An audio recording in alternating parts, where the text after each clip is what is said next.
Bismillahirrahmanirrahim. Assalamualaikum warahmatullahi wabarakatuh. Di sini saya akan mempresentasikan artikel kami. Perkenalkan, saya Zidan Al-Ghifari dan teman kelompok saya Nurbaya. Di sini saya akan menjelaskan artikel saya yang berjudul Memahami Konsep Mengenai Berbagai Cerita Rakyat dalam Sastra Anak. Abstraknya dulu. Di sini tujuan penulis melakukan penelitian ini untuk mengetahui macam-macam cerita rakyat di Indonesia dan ciri-ciri dari cerita rakyat tersebut. Selain itu, kita mengetahui bagaimana mengkaji teori cerita rakyat. Ini pengertian cerita rakyat itu sendiri yaitu menurut KBBI adalah sastra cerita dari zaman dahulu yang hidup di kalangan rakyat dan diwariskan secara lisan. Cerita rakyat didefinisikan sebagai kesusastraan dari rakyat yang penyebarannya pada umumnya melalui tutur kata atau lisan. Di cerita rakyat juga banyak terkandung nilai-nilai moral dan kearifan lokal masyarakat sekitar yang menjadi wujud tatanan dalam keterkaitannya. Pada umumnya, cerita rakyat banyak mengisahkan tentang kejadian di suatu daerah atau asal-muasal suatu tempat.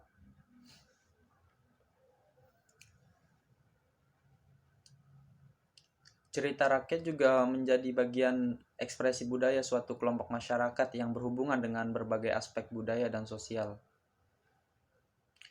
Melalui cerita rakyat, orang tua menyampaikan nasihat dan mengajarkan nilai-nilai kepada anak-anak atau para orang dewasa. Namun di setiap daerah akan berbeda dengan budaya daerah lain. Apabila melihat aspek bahasa, warna kulit, bentuk rambut, mata pencaharian, taraf pendidikan, dan agama. Tentu tradisi masyarakat di berbagai daerah juga pasti berbeda pula. Sengaja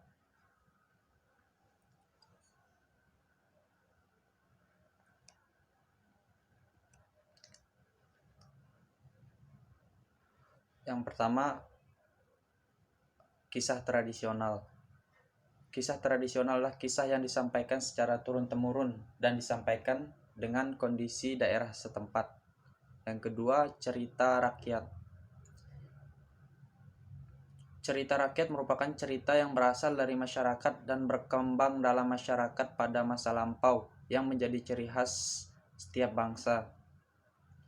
Di cerita rakyat ini juga biasanya mengisahkan atau menceritakan suatu kejadian di suatu tempat atau asal-muasal suatu tempat. Tokoh-tokoh dalam cerita rakyat ada manusia, dewa, dan binatang. Adapun ciri-cirinya yaitu disampaikan secara lisan, atau maksudnya yaitu disampaikan atau diceritakan langsung face to face. Yang kedua, diceritakan secara turun-temurun. Biasanya ini diceritakan oleh orang tua atau orang yang mengetahui cerita rakyat tersebut kepada orang lain atau orang anak mereka atau kepada para pemuda di daerah tersebut. Dan yang ketiga yaitu tidak diketahui siapa yang pertama kali membuat cerita ini. Berisi tentang nilai-nilai luhur bersifat tradisional.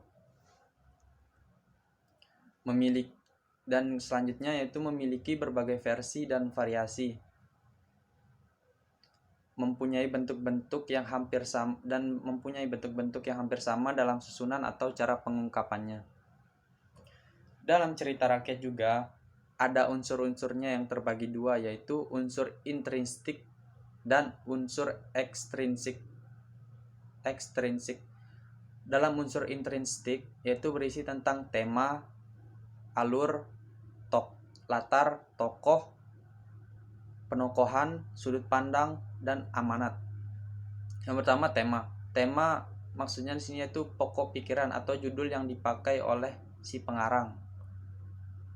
Yang kedua yaitu alur atau jalannya cerita. Yang ketiga, latar, yaitu keterangan waktu, tempat, dan suasana. Yang keempat yaitu tokoh atau pelaku cerita tersebut. Yang kelima yaitu penokohan, sikap pribadi dari tokoh-tokoh dalam cerita tersebut. Yang keenam yaitu sudut pandang, kedudukan, maksudnya itu kedudukan pengarang dalam cerita. Yang ketujuh yaitu pesan amanat, yaitu pesan atau nilai-nilai yang bisa diambil dalam cerita tersebut. Dan selanjutnya itu unsur ekstrinsik, yaitu berisi tentang ekonomi dan budaya. Di sini cerita rakyat ada beberapa motif, yaitu motif berupa benda seperti lampu ajaib, bunga mawar, tanah liat, dan lain-lain, atau benda angkasa. Yang kedua yaitu motif berupa hewan yang luar biasa, misalnya kuda yang bisa terbang, buaya siluman, singa berkepala manusia, atau kuda berkepala manusia, raksasa, atau hewan yang bisa berbicara, dan lain-lain.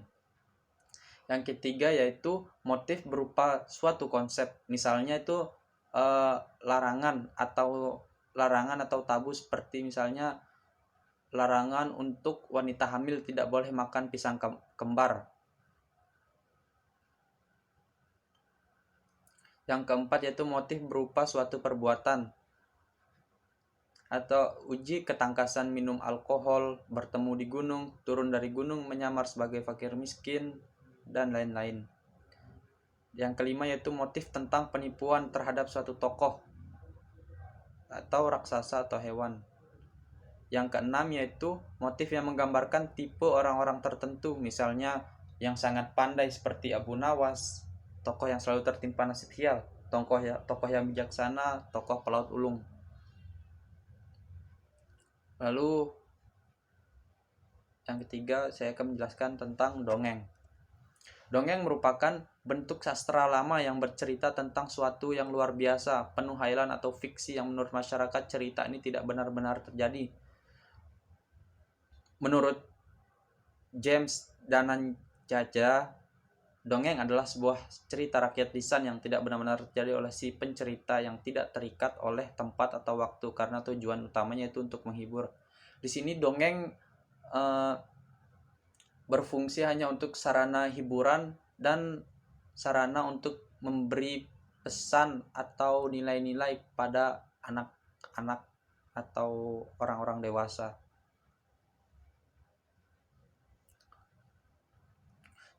Adapun ciri-cirinya yaitu yang pertama, alur ceritanya itu sederhana, lalu singkat dan jelas. Karakter tokohnya pun tidak dijelaskan secara rinci.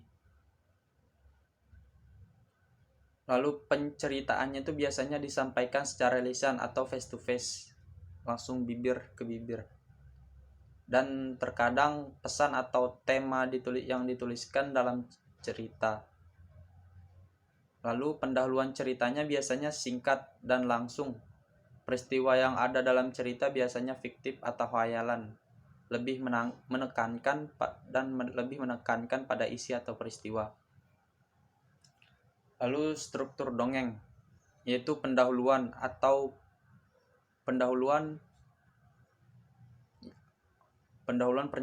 pernyataan umum, kejadian atau peristiwa, lalu penutup. Pendahuluan maksudnya itu pengantar dongeng tersebut. Lalu pernyataan umum, kejadian atau peristiwa, yaitu isi dari dongeng-dongengnya. Penutup yaitu biasanya penutup dari dongeng tersebut, amanatnya. Lalu penjelasan selanjutnya dilanjutkan oleh teman saya, Nurbaya. Baik, di sini saya akan melanjutkan penjelasan dari Zidan Al-Ghifari. Selanjutnya yaitu legenda.